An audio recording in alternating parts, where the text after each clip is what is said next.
All right, well, welcome everybody. My name is Allison Kolstutz. I am Vice President for Student Affairs, and we're going to run through a presentation today to get you starting to think about your journey to Richmond, which is coming up very soon this fall.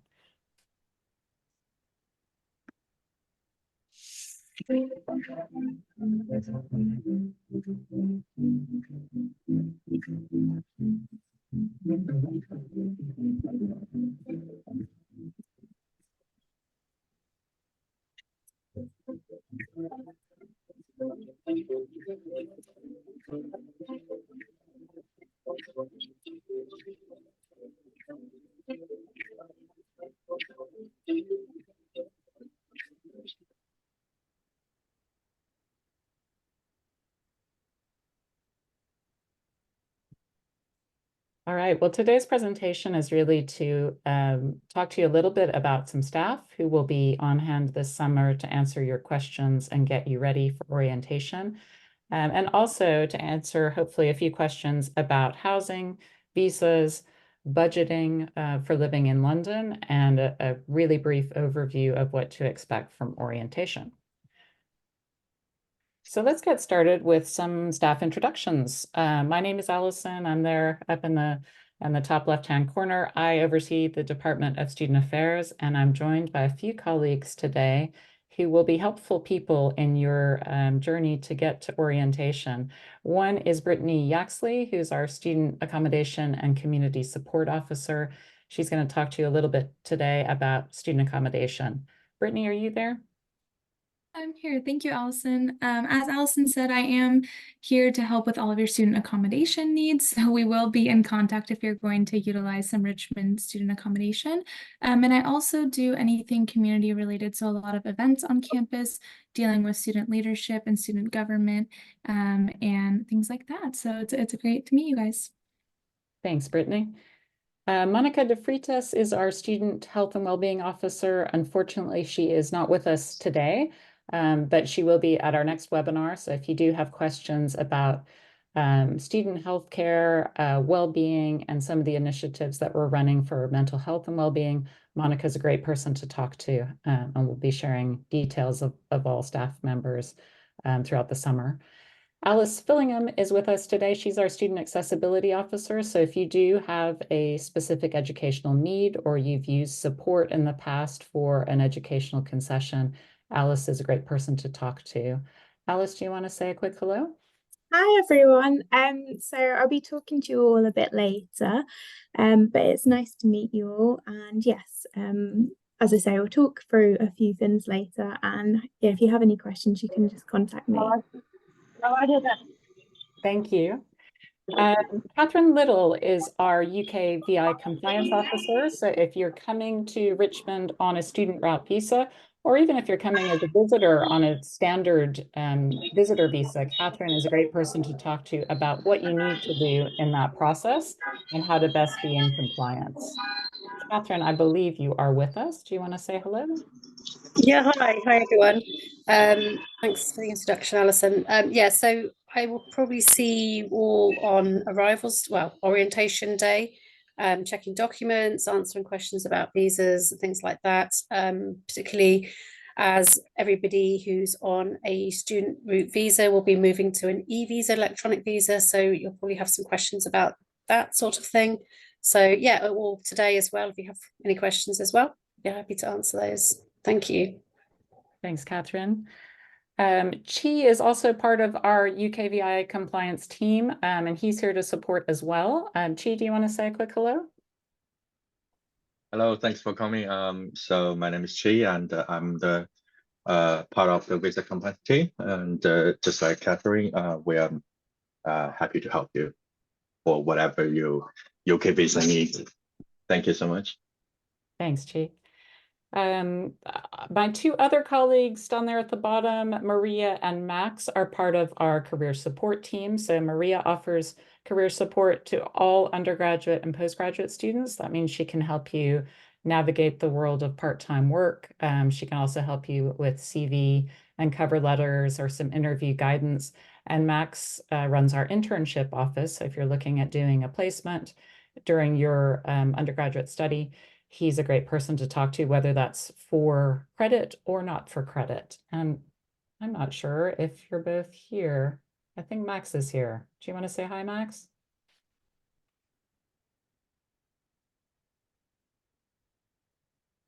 Nope, maybe not. Well, you will meet them later, I'm sure. Jason Elliott, last but not least, is our Associate Dean for Financial Assistance and Scholarships.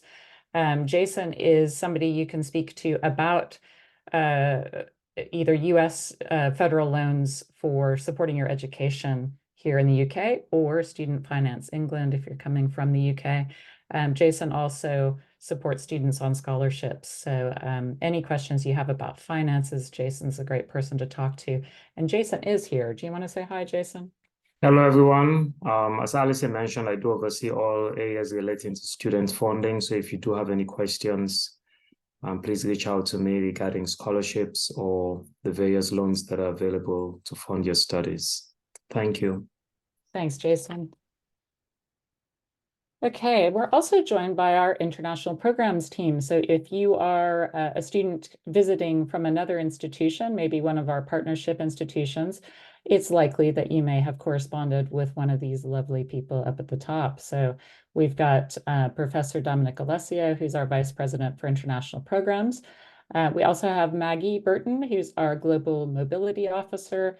Maggie would deal with students either studying abroad who are Richmond students going to another institution, and sometimes visitors coming here. And I believe Maggie is with us. Do you want to say hello, Maggie? I am, Alison. Hi, everyone. We're really excited to welcome you to Richmond in a few short months. As Alison said, I'm one of the advisors for visiting students. So if you're an exchange student or a direct visiting student, I'll be your advisor. Thank you. Great. Thanks, Maggie. Camille is our international programs liaison. So if you're coming maybe from Europe or Asia or one of our other partnership organizations, Camille is probably somebody you've talked to. I'm not sure if Camille is with us. Are you here, Camille? I am here, Alison. Thank you. Hi, everyone. Nice to meet you all. As Alison said, I am part of the international programs team, and I specifically look after Tulane Spring Scholar students. So if any of you are on the call today, you have probably received lots of emails from me, and also French and Spanish speaking partnerships. So yeah, looking forward to meeting you all in fall. Thanks, Camille. And Kiara is our North American Programs Coordinator. So if you are coming from USC or SMU or another US partner, you've probably been in contact with Kiara. Kiara, do you want to say a quick hi? Yes, hi, thank you. Hi, everyone. I'm Chiara. I'm the North American Programs Coordinator at Richmond, and I look after the students coming from USC, the Spring Ultimates, and also the transfer students going to USC. I'm also advisor for Sewanee and University of San Diego the coming fall. So I look forward to meeting you all. Great, thanks, Kiara. And our admissions team, Gemma is here. She is our head of admissions, and you likely have been corresponding with her or her team in the run-up to your application to Richmond. Gemma, do you want to say hi? Yeah, thanks, Alison. Hi, everyone. I'm Gemma. I'm from the admissions office. As Alison mentioned, we'll have been processing your application, so I do recognise a few names. It's lovely to see you all here today. And we're here to help with anything, of course, admissions related, scholarship related, and visa related. Thank you. Great, thanks, Gemma. And I think we have Victoria here from our US admissions office. Is that right, Victoria? Yes. Hi, everybody. Yeah, excited to get you all over to London. Great. And next time I'm going to put Victoria's picture in the presentation. Sorry about that. All right, we're going to start off with some questions or a presentation about student accommodation, because I know you're probably eager to learn about what sort of accommodation we have in London for you. And we do have a bit of a variety. So I'm going to hand it over to Brittany, but I will be controlling slides. So Brittany, you let me know when you're ready. Okay, great. Thank you so much. So we're going to do a brief overview of the process today and also the accommodation options that we have to offer. So we can go ahead and go to the next slide and start to take a look. So as you can see on the screen, we have 3 accommodation options here. I've put our university in the big red pin, and then I have the 3 accommodation options, the 3 navy blue pins around London. The locations are Hammersmith, which is for our fall 24 visitors only. So if you are visiting us just for the fall term, you'll most likely be located in our Hammersmith option. We also have West Kensington and we have Tower Hill. No matter which location you choose, all rooms are going to be a shared occupancy. So it's a shared room, so 2 students per room. And then the apartment typically has 2 to 3 bedrooms, so either 4 to 6 students total in that entire apartment. The apartments are shared kitchens and common spaces, and you will have your bedding and all your kitchen supplies included.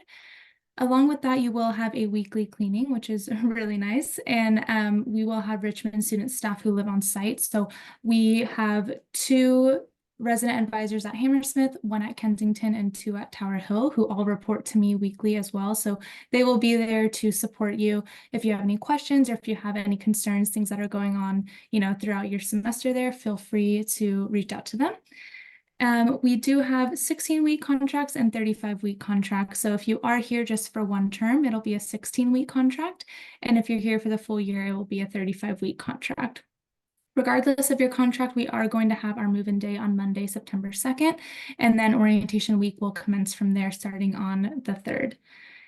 Once you have officially been admitted into the university and you've paid your US deposit, you should receive an email from the admissions team that gives you a housing interest survey link. You'll click on that link and you'll complete the survey. That comes directly to me. And then once I get your survey, I will send you out an official housing offer. So we'll go into details a little bit more on the process in a little bit, but just keeping that in mind that you should be receiving a link. So make sure that you are checking your emails. And we can go to the next slide. Thank you, Allison. So this is the Hammersmith option. It's, like I said, it's available for fall 24 and it's £365 a week. So we can just walk through a little bit just so you get an idea. Each apartment is slightly different, but this is roughly what it would look like. You have that shared kitchen and living room there. This is what a standard bathroom would look like. And then you have 2 bedrooms. So obviously the beds would be a little bit further apart from each other, but there are 2 twin beds in there with a closet space. And then the same thing for the second bedroom. Here in this video, it is 1 large bed, but it would be 2 rooms with 2 twin beds.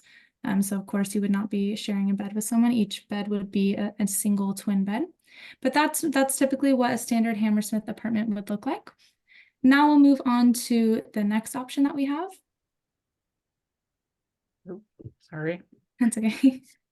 Which is West Kensington. So Hammersmith is actually the closest location to campus and West Kensington is the next closest at a 20-minute commute to campus. This one is £345 per week. As you can see in the upper left-hand corner, this is the outside of the building, and the inside is relatively the same as Hammersmith as well. You will have the shared kitchen and common space. You'll have the bathroom that's pretty standard in the center there, and then you'll have 2 twin beds in the upper right-hand corner. So these 2, the Hammersmith and West Kensington, are very comparable to each other in what they offer, but also in location.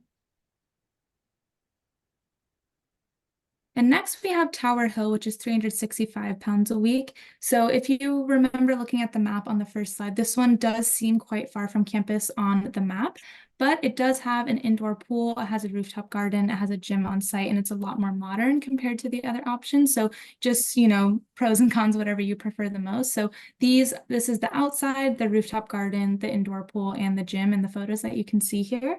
And these are all the common spaces. And then we'll move on to the inside of the apartments.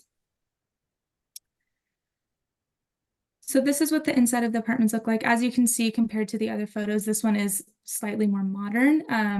And so you have the shared kitchen and you have the shared common space in the 2 top photos. And then in the bottom photos, again, it would be 2 twin beds. In this photo, it's a large bed, but it would be 2 twin beds with a closet. And then you would have the bathroom there. For the Tower Hill apartments, it's going to be the same in regards to 2 students per bedroom, but there are a 2-bedroom option and a 3-bedroom option. So this is the only one that would be a range of 4 to 6 students rather than just the standard 4 students with 2 bedrooms. So you could be living with more students and it is slightly far away, but you are in the heart of the city or in Zone 1. You're right next to Tower Bridge and a lot of the main sites to see in London. So again, something to consider. It would be a slightly longer commute to campus, but you'd be right in the heart of the city with more modern amenities. So things to consider when choosing one of the options here. And so as I kind of mentioned before, here is the housing process. So the first step is that you're going to accept your offer to study at Richmond. Then you'll complete a housing application form and pay your deposit. And then you'll wait for your housing offer from us. So typically once you send in your housing application, I try to get it to you, a housing offer to you within 48 to 72 hours. Then once I send that housing offer to you, you're going to review the offer and you can either accept or decline it. So if it's not your number one choice, or you're just looking, maybe it's a little bit too expensive and you want to research other options outside of the Richmond options, feel free to decline that offer, email me back with your concerns, and I'll be there to help you with other options as well. If you do decide to accept your offer, you will pay a £250 damage deposit. This will be returned to you once you move out and we confirm that there are no damages to your room. After you have paid that damage deposit, your room is confirmed. You will no longer, have to worry about a potential, switch in place. Your room is solidified. Then from there, you will sign your tenancy agreement. And like I mentioned before, the move-in date is September 2nd, 2024, which is a Monday. So you can view all those photos that I had in these slides. They are on our website. It's the richmond.ac.uk/accommodation. I'll put that in the chat. And here are the prices again, just for you to know. Hammersmith $365 and Tower Hill is $365 and West Kensington is $345. And then in the photo here, this is actually the Hammersmith apartments. On this whole street would be several of the apartments.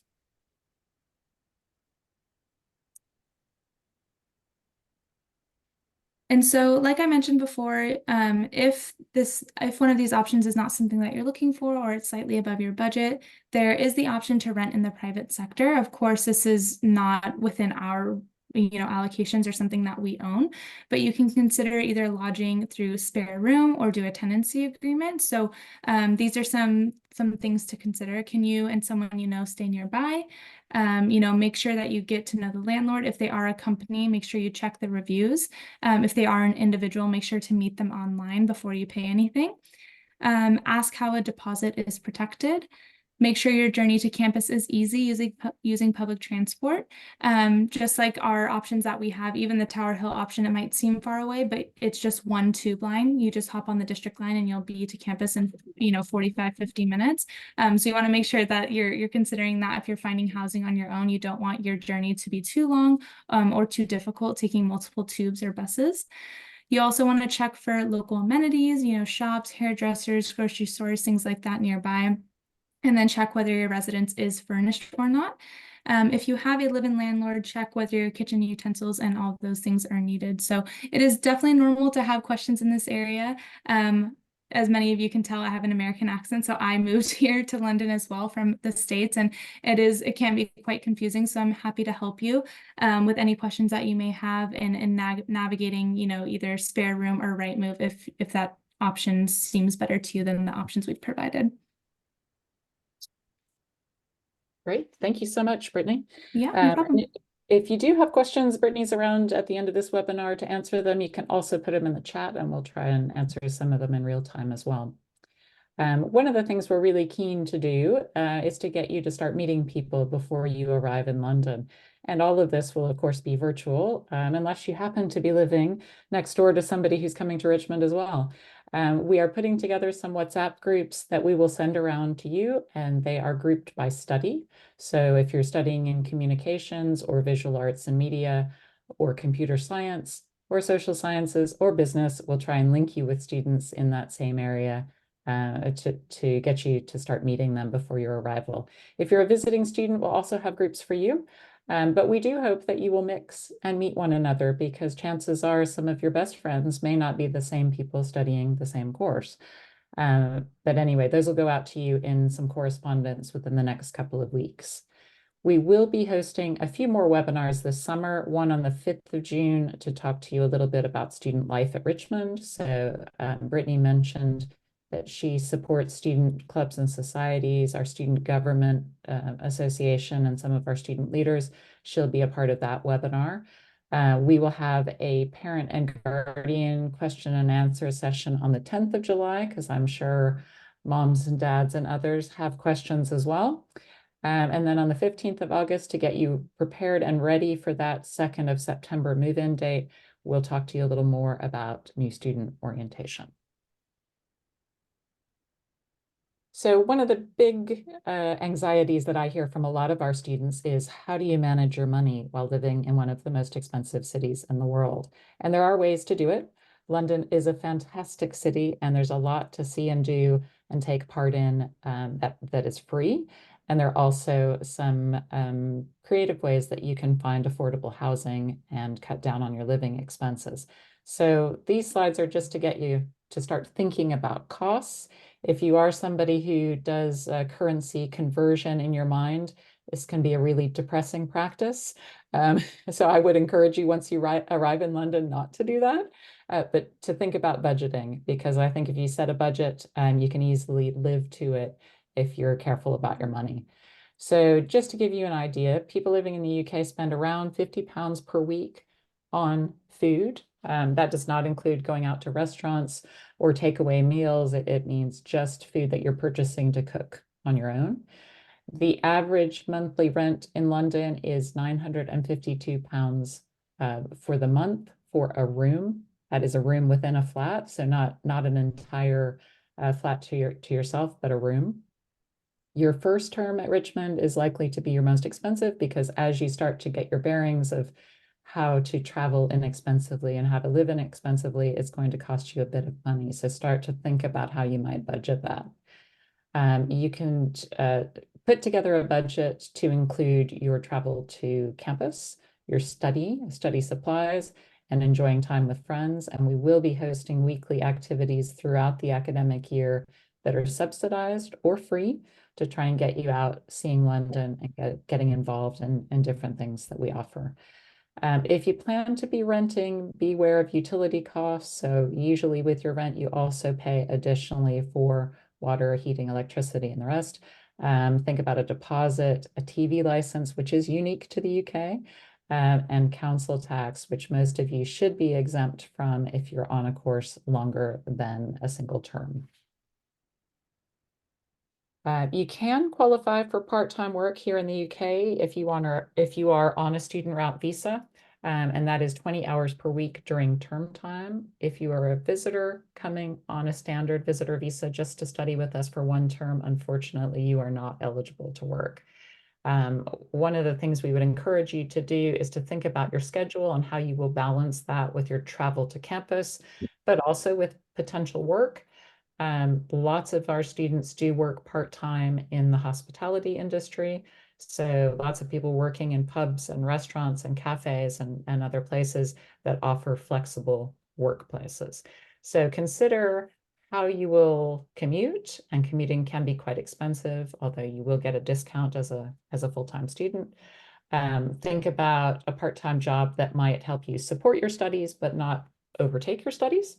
And also definitely check your Richmond emails regularly. Our careers team will be sending out regular newsletters about options for part-time work and the like. We do have a careers app, which we launched last academic year, called Handshake. And as part of your new student orientation, we will get you onto that so you can start looking at both part-time jobs and voluntary service, and also internships and beyond. So don't be shy, certainly approach local businesses. We hosted a part-time careers fair at our Chiswick campus last term, and we had lots of local businesses coming in to try and recruit students to support the running of their businesses. And it was a great mutually positive event. Definitely connect with other Richmond students through that WhatsApp group initially, and face-to-face once you're on campus. Lots of times students will say to me, oh, I work at this restaurant down the street, and we want to hire more students. Do you know anybody interested? And I'll start to spread the word. So the good news is the London living wage is about £12 per hour. That's going to add a little bit to your pocket when it comes to expenses of living in London. So I mentioned financial support. Jason, who's with us today, is the man in the know about the Student Loans Company, which is our UK student loans sponsorship company, and the Department of Education loans. We also offer some very generous scholarships and bursaries, which you heard about probably at the time you were applying to Richmond. And as part of your orientation, we'll put together some top tips from some of our students who have found ways to budget carefully in London and ways to make the most of their money. Jason, is there anything you wanted to add about this slide? I think it covers all the basic points. Yeah. Okay, great. If anybody has questions, Jason's on the line with us now. You can put things in the chat and we will happily respond. So from accommodation to budgeting your money to student visas, I'm going to hand over to Catherine Little, our UK VI compliance officer, to tell you a little bit about the visa application process. Thank you, Alison. Yeah, so you obviously will be receiving communications from Gemma and our admissions office if you are applying for a student route visa, if you're here for more than one semester. So if you're a visitor student for 2 semesters, or if you're here for the full degree.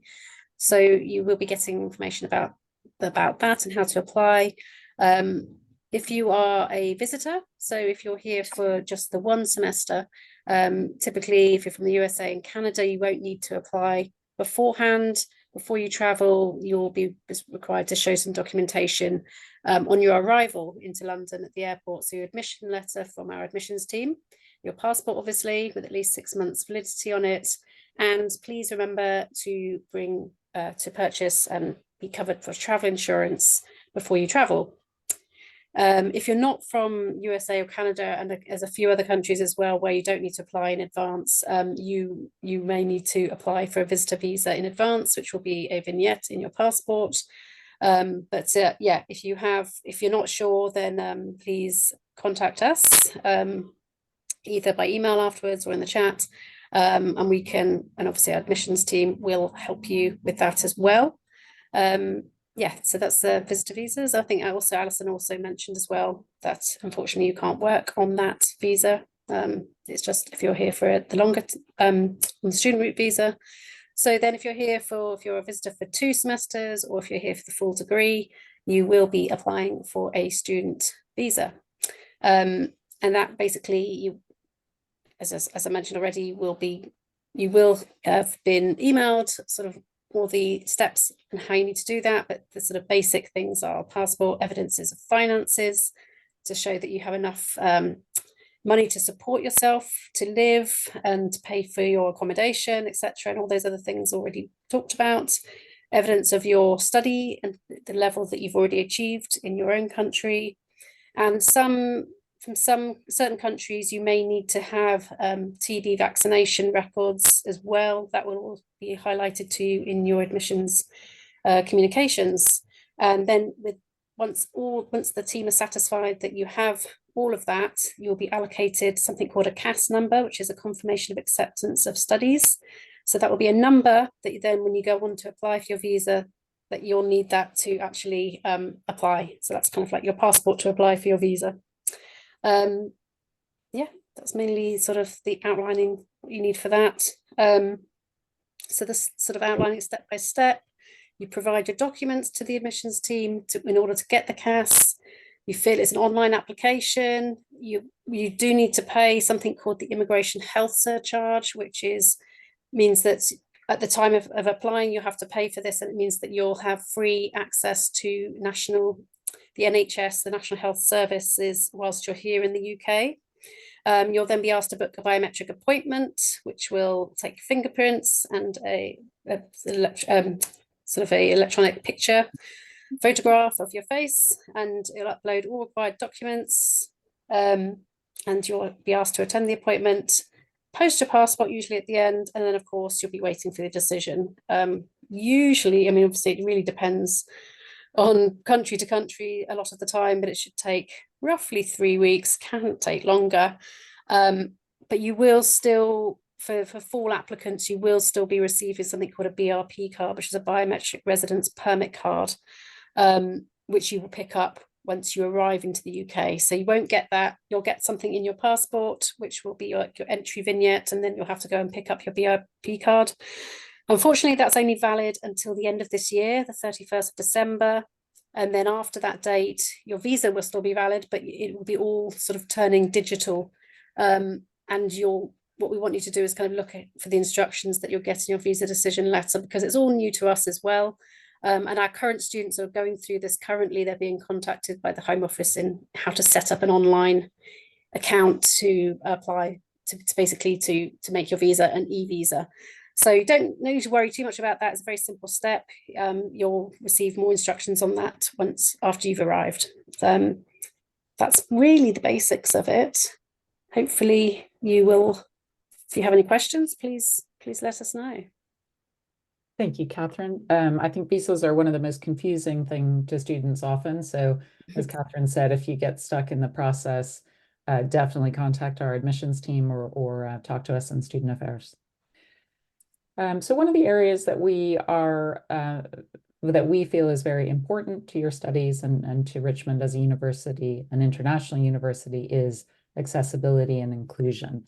And we believe that as a student at Richmond, you should live by our motto, unity and diversity. I'm hoping that you're coming to attend Richmond for that reason. And we also believe that everybody should be given the opportunity to reach their full potential. So we have personalized support in areas where we know students might struggle, and those are in mental health and well-being. If you do have a chronic illness or something that you feel might hold you back from achieving your potential, we want to help you with that. Some students come to us with disabilities or perhaps a neurodiversity, and we're really keen to talk to you before your arrival so that we can be prepared to support you once you enroll in your courses and get started. Alice is our expert here. And Alice, I wonder if you want to just say a few words about what you do and how you can help. Yeah, of course. So essentially, if you know the students who need a bit of extra support, you can come to me and we will just have a chat. I'll find out whether you've had any previous support at schools and colleges and see what we can do to help you. We basically create a student support plan for you. So it has adjustments such as peer mentor support, extra time during exams, potentially, or negotiated extensions for deadlines. Then we basically put this all into place for you. You're not left on your own. If it doesn't work for you, you can come back to me and we'll keep going until we find something that works for you. Because we want you all to have the best time here and achieve your potential. Great, thank you so much, Alice. All right, so what happens now? Here we are on the 15th of May. By the end of this summer, you will be packing your bags ready to arrive in London. And with that in mind, we will be sending you some pre-orientation information. Remember, orientation or your move-in day, if you're living with us in University Halls, is the 2nd of September.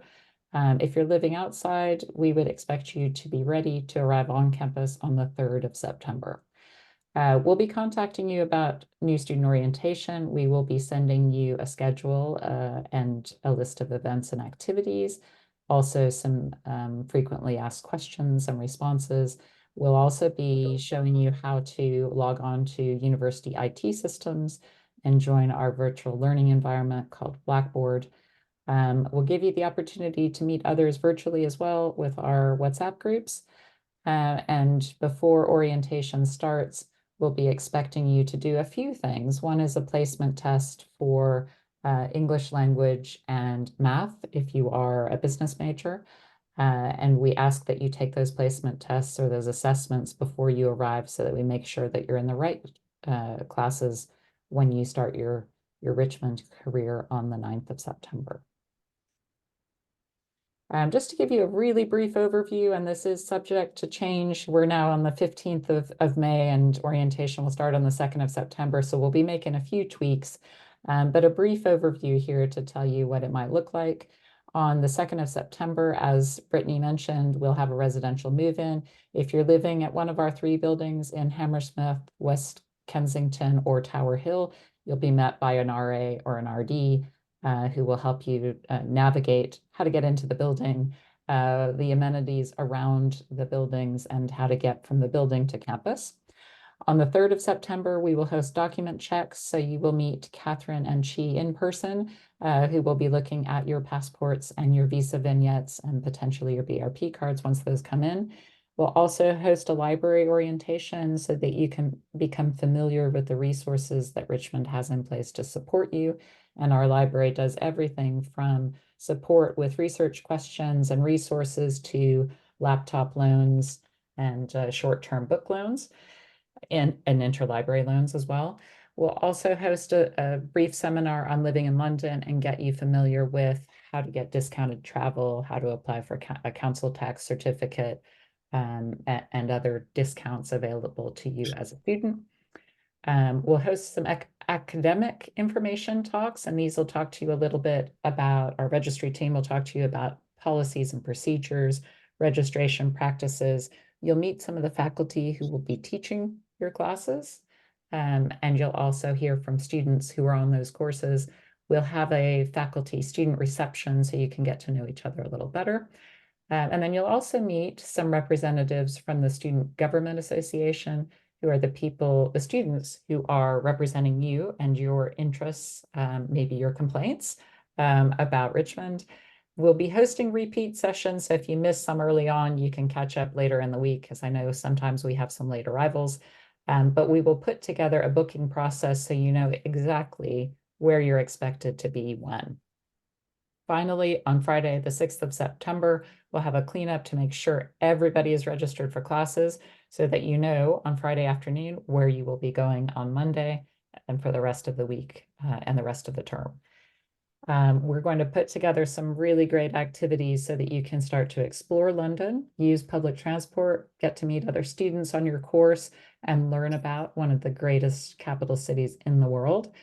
So I hope you'll keep an eye out for those activities. You'll be able to sign up for them this summer in advance of arrival. And that is about it from us. Keep in mind, we are hosting a few more of these over the summer. So if you missed this one and you're catching up on video, don't worry, there's plenty of opportunity to learn a bit more about Richmond. You can always write to us at our email, which is studentaffairs@richmond.ac.uk, and follow us on social media, which I've forgotten to put on this presentation, but I will add in the chat right now.